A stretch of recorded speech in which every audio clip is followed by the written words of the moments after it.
Why am I so stingy with my Facebook likes? Good morning, my name is Paul Simos from Big Vision Life Coach. This is the Mega Living Magic Moments episode number 104. Last night, I had just finished dinner. I was sitting down on the couch and all of a sudden my mind went on a journey. It went all the way back to a time in the past, a few years ago, when I was having a conversation with my coach. And we were talking about Facebook.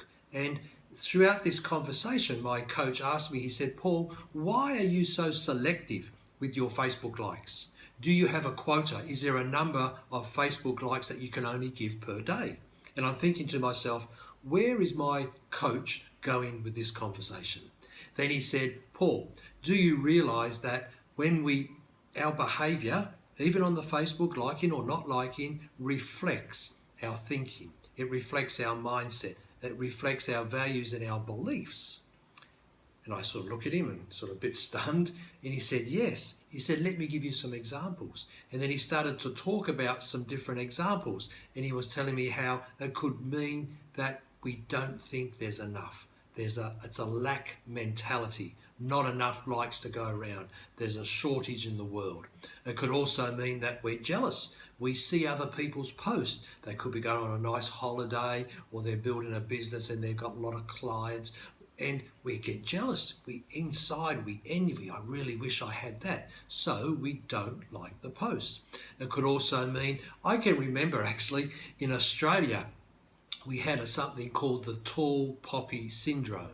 And what that was is everybody's just normal, they're average. If you start to rise up and get more than other people, they want to pull you down, keep you in line. And they call that the tall poppy syndrome. And he actually mentioned that one as well. It can mean that we're selfish. It can mean that we're jealous. And it just exposes our thinking and our beliefs around certain things. And he said, Paul, do you want success? I said, yes. Do you want to have better relationships? Yes. Do you want to have more money? Yes. Do you want to, have a bigger, better business? Yes. He said, if you want those things, you can't rubbish them in other people. If they've got the relationships, they've got the success, whatever it is they've got, we have to celebrate their success and not think them as a threat. We see them with their businesses. We may think, oh, they're a threat to us. We're in a similar industry, so I won't like them. He said, Paul, if they've got something that you like, that you really want, you should celebrate with them because they've shown you what's possible, what you can actually have yourself.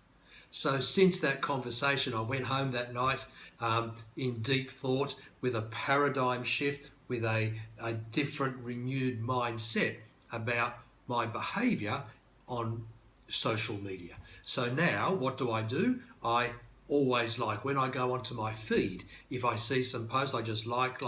Sure, if there's a horrible picture or something that's a bit repugnant to me, I won't like that. But generally, I just go and I'm very free with my likes. As long as I see something in my feed, some things I don't see, so I can't like them. But if it's in the feed and I look and I just happen to see it, I'll just go through and I'll just like a whole bunch of posts.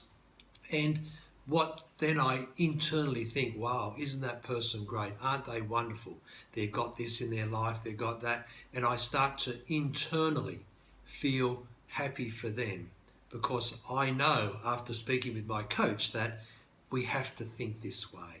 And now I also advocate with my clients to, if they've got that type of mindset.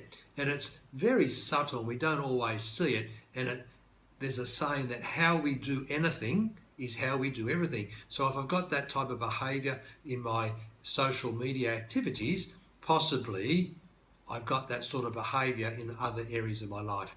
That's my mega living message today, is to not be so stingy with my Facebook likes. I learnt the lesson, so hopefully you can go out there now and be so happy for other people. Be happy for what they have, be happy for their success. Because if we're happy for their success, we make success right. We make success a good thing. Then it's easier for us to accept it and to have it in our lives as well. High five, have a great afternoon. Bye for now.